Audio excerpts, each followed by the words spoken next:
चाललं. पुणे येथील खडक पोलीस स्टेशन एक FIR दाखल झाला आणि हा FIR हेमंत गावंडे, राजेंद्र विध्वंस, ऋषिकेश माधव विध्वंस, मंगल माधव विध्वंस, विद्यानंद अविनाश पुराणिक, जयश्री संजय एकबोटे, शीतल किसनचंद तेजवानी आणि दिग्विजय सिंग अमर सिंग पाटील यांच्या विरुद्ध काल एक FIR दाखल झाला. हा FIR जो आहे तो survey number 62 final plot number 14 Bopodi Pune या गट नंबर विषयीचा आहे. हा गट नंबर जो आहे हा गट नंबर 15 एकरचा आहे. म्हणजे किती स्क्वेअर फूट आहे? 5,75,000 आणि काही असा स्क्वेअर फूटचा हा प्लॉट आहे. आता या प्लॉटच्या संदर्भामध्ये हा जो FIR दाखल झालेला या ठिकाणी, तर हा FIR साठी या सर्वांनी बनावट कागदपत्र तयार केले आणि त्यामधून त्यांनी ही खरेदी करून घेतली, आपल्या नावावर करून घेतलं, अशा प्रकारचा हा गुन्हा आहे. आता या गुन्ह्याची पार्श्वभूमी मी तुम्हाला सांगतो की ही जमीन जी आहे ही जमीन फार पूर्वी पेशव्यांची जमीन होती आणि पेशव्यांच्या कालखंडामध्ये एक विध्वंस नावाची फॅमिली होती. विध्वंस आणि भट म्हणून त्यांचा कुटुंब होतं. त्या कुटुंबाला पेशव्यांनी उदरनिर्वाहासाठी ही जमीन दिलेली होती. आता त्या ठिकाणी उदरनिर्वाहामध्ये एक अट केलेली होती. ती अट होती की तुम्हाला कुटुंबामध्ये जोपर्यंत मुलगा होईल, मुलगाच जन्माला येईल तोपर्यंत होईल, मुलगी आली तर ही अधिकार राहणार नाही. पण त्या कुटुंबामध्ये जोपर्यंत मुलगा होता तोपर्यंत त्यांच्याकडे तो अधिकार राहिला. नंतर मुलगी झाल्यानंतर तो अधिकार संपला. पण ही जमीन जी आहे ही जमीन सरकार जमा झाली. नंतरच्या कालखंडामध्ये 1883 सालपासून ही सरकारी जमीन आहे. पुढे या लोकांनी ही जमीन खरेदी करत असताना पुढच्या कालखंडातला हा विषय की हे सगळं करत असताना यांना यश आलं नाही. सरकारच्या माध्यमातून यश आले नाही, सरकारने यांना सहकार्य केलं नाही.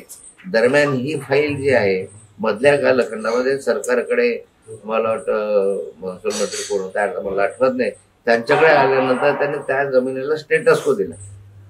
स्टेटस को म्हणजे आहे ती स्थिती कायम ठेवावी. आहे स्थिती काय होती, ही जमीन सरकारी जमीन आहे अशा स्वरूपाची ते आहे ती स्थिती त्या ठिकाणी कायम ठेवण्यात आली. आता यानंतरही हा जो हेमंत गावंडे आणि हे जे ग्रुप आहे, म्हणजे त्याला मी म्हणतो की ती काय महिन्याचं नाव त्या शीतल किसनचंद तेजवानी, हा ग्रुप आहे. यांनी पॉवर ऑफ अटर्नी करून घेतले या विध्वंस कंपनीकडनं. यांनी त्या ठिकाणी हेमंत गावंडेने आधी त्याची कोणती विजन की काय ती कंपनी होती त्याच्या नावानं पॉवर ऑफ अटर्नी केली होती. नंतर तीच पॉवर ऑफ अटर्नी यांनी या तेजवानीच्या नावानं करून घेतली, तेजवानी ग्रुपच्या नावानं करून घेतली.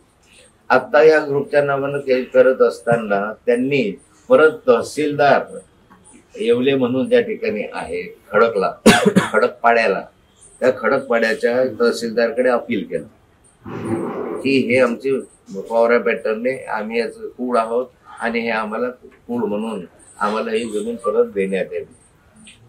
येवले नावाच्या तहसीलदारने त्याची वास्तविक बदली जी झाली होती ती 2024 ला झाली. म्हणजे निवडणुका संपल्यानंतर त्या ठिकाणी त्याची बदली करण्यात आली. आता या प्रकरणाची तुम्ही क्रोनॉलॉजी पहा. सरकारकडे न्याय मिळाला नाही, माझ्याकडे आले, मी दिला नाही, थोरात साहेबांकडे गेले, थोरात साहेबांनी दिला नाही. म्हणजे न्याय मिळाला म्हणजे सरकारी जमीन आहे ना, तुमची कशी होऊ शकेल. पण सरकारने सरकारची जमीन ठेवण्याचा केला. मी स्वतः ही जमीन संरक्षित करण्याचा प्रयत्न केला, मी स्पष्टपणे केली. म्हणून माझ्या विरुद्ध त्यांनी ह्या सगळ्या तक्रारी आणि हे जे सगळं प्रकरण घडलं ओसरीच्या प्रकरणात, त्याचं मूळ जे आहे ते याच्यामध्ये मूळ आहे.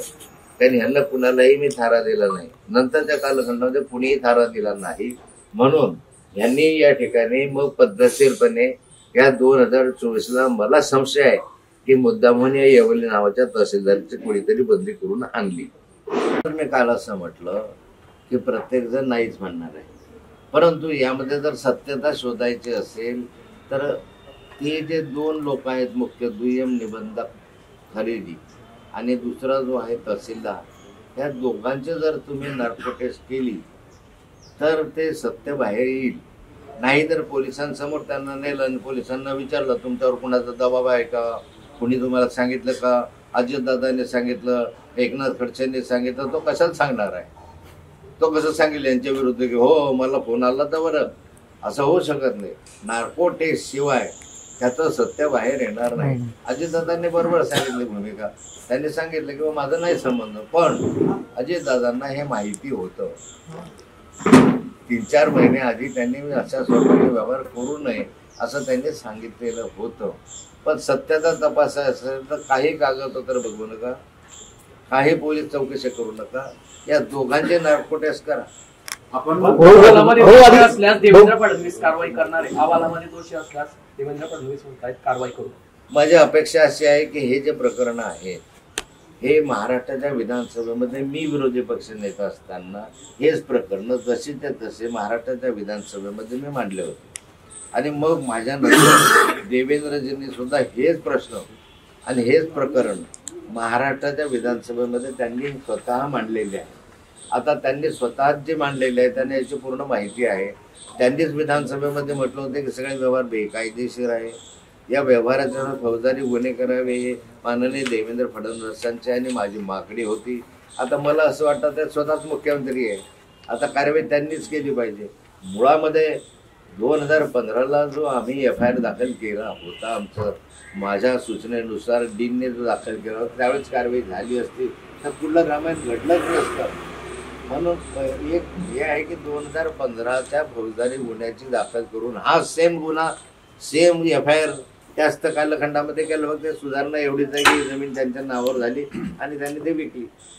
ते जर झालं असतं, गुन्हेगार तेच आहे, नाव तेच आहे, एक्सेप्ट आमेडा कंपनी सोडून, तर मग कशाला आला? आणि देवेंद्रजींना पूर्ण प्रकरण माहीत आहे, त्यांनी स्वतः मांडलेलं असल्यामुळे ते चौकशी करतील अशी मला अपेक्षा आहे. महाराष्ट्राला हे माहिती आहे की त्या भोसरी प्रकरणामध्ये माझा काही संबंध नाही.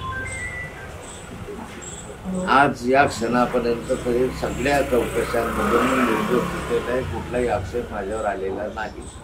कुठल्याही काय याच्यामधून माझ्यावर काही ठिकाणी गुन्हे जे दाखल झाले त्याच्या न्यायप्रविष्ट आहे त्या ठिकाणी, पण या ठिकाणी या हेमंत गावंडेचा संबंध नसताना सुद्धा त्यांनी या भोसरी प्रकरणामध्ये माझ्या विरुद्ध फौजदारी गुन्हा दाखल करायला लावलं, म्हणजे केला. याच्या मागे कोण होतं? हेमंत गावंडेच्या मागे 2015ला याच्या विरुद्ध गुन्हा दाखल केला की हा फ्रॉड माणूस आहे, याने आमची जमीन हडपण्याचा प्रयत्न केला.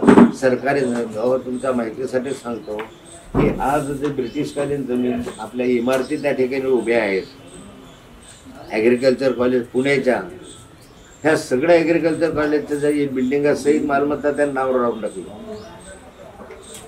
म्हणजे सरकारी जमीन ज्या ब्रिटिशांच्या कालखंडामध्ये बांधलेल्या हेरिटेज इमारती आहे ते सुद्धा बनावट कागदपत्र करून यांनी त्या ठिकाणी करण्याचा प्रयत्न केला होता आणि त्याचा गुन्हा मी दाखल केला होता, पण त्यांची चौकशी झाली नाही.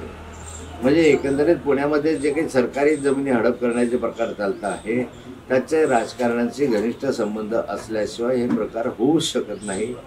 चौकशीमध्ये बाहेर येईल. आपण म्हटलं की काही महिन्यांपूर्वी अजित पवारांना माहिती होतं की असा व्यवहार होणार आहे, पण त्याच्यावरून त्यांनी आता घुमजाव केलेलं आहे की मला या प्रकरणाबद्दल माहिती नव्हतं.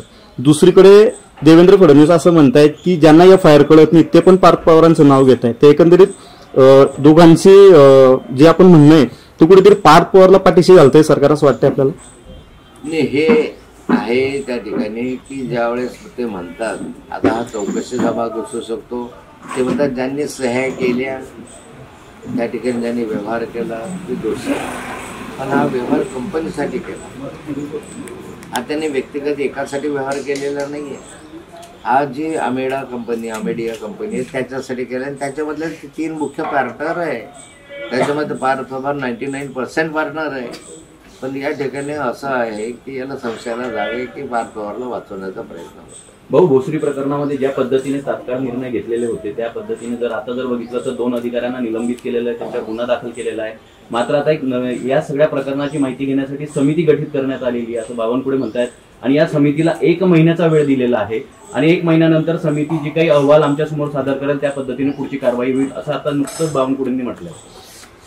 नाही, मग असे मी म्हटलं की भोसरी प्रकरणामध्ये इतक्या तातडीनं कारवाई झाली, फटाफट लगेच राजीनामा, लगेच मोकळे. मी सांगत होतो वारंवार त्या कालखंडामध्ये की तुम्ही माझ्यावर पुरावा द्या, नाही एखादा तर जसे मी कागदाचा पुरावे निश्चित दाखतो. प्रत्येक वेळी मी माझी सवय अशी आहे की महाराष्ट्राच्या विधानसभेमध्ये किंवा विधानसभेबाहेर आजपर्यंत जे काही प्रकरणं मांडलेले आहे प्रत्यक्ष हातात कागद घेऊनच मी मांडलेले आहे. असे आरोप नाही केले खोटे कुणावर. जे आहे माझ्या हातात कागद आहे, सांग बाप दाखवण्याचा श्राद्ध. आता त्या भोसरी प्रकरणामध्ये माझ्यावर इतके आरोप करण्यात आले त्या ठिकाणी की मोठ्या प्रमाणात आरोप करून मी वारंवार सांगायचो एखादा पुरावा दाखवा. पण अशा स्वरूपानं मला त्या ठिकाणी घेरण्यात आलं की शेवटी पक्षाच्या सूचनेनुसार मला राजीनामा द्यावा लागला. आता तसंच या प्रकरणामध्ये का नाही होत, इतका क्विक, इतका फास्ट लगेच का नाही झालं? कारण असं मला संशय असा की राजकीय संरक्षण आहे. ते यासाठी सांगू शकतो मी. ह्या 3 गोष्टी मी वारंवार सांगितलं तुम्हाला आता की तहसीलदाराच्या निलंबनाची फाईल जी आहे ती 2 महिने मंत्रालयामध्ये अडकून पडली महसूल विभागाकडे. त्याचं कारण काय? कृषी विभागाने पाठवली की ह्यालाच निलंबित करण्यात यावं, ह्याने अशा आपली सरकारी जमिनीच्या संदर्भामध्ये केलेलं आहे. 2 महिने ही फाईल कुणाकडे पडून होती काय फरक नाही. तिसरं 2015ला जर गुन्हाच दाखल केला होता असा सेम जमीन हडप करण्याच्या संदर्भामध्ये सरकारी जागा हडप, अख्खा ॲग्रिकल्चर महाविद्यालयाच्या बिल्डिंगा वर TDR मागितला यांनी याच्या संदर्भामधला, तर त्या कालखंडापासून आज तागायत त्याच्यावर गुन्हा का दाखल झाला नाही? म्हणजे आम्ही त्या ठिकाणी पुराव्यानिशी सारं करत असताना कारवाई झाली नाही. याचा अर्थच असा आहे की हेमंत गावंडे नावाच्या प्राण्याच्या मागे कुणीतरी होतं आणि ह्याला कोणीतरी कारवाई करायला भाग पडलं. कुणीतरी याला फौजदारी माझ्यावर करावी, खोटा गुन्हा दाखल करावा असं सांगण्यात आल्याशिवाय हे होणं शक्य नाही. आणि उभ्या महाराष्ट्राला हे माहिती आहे की याच्या मागे कोण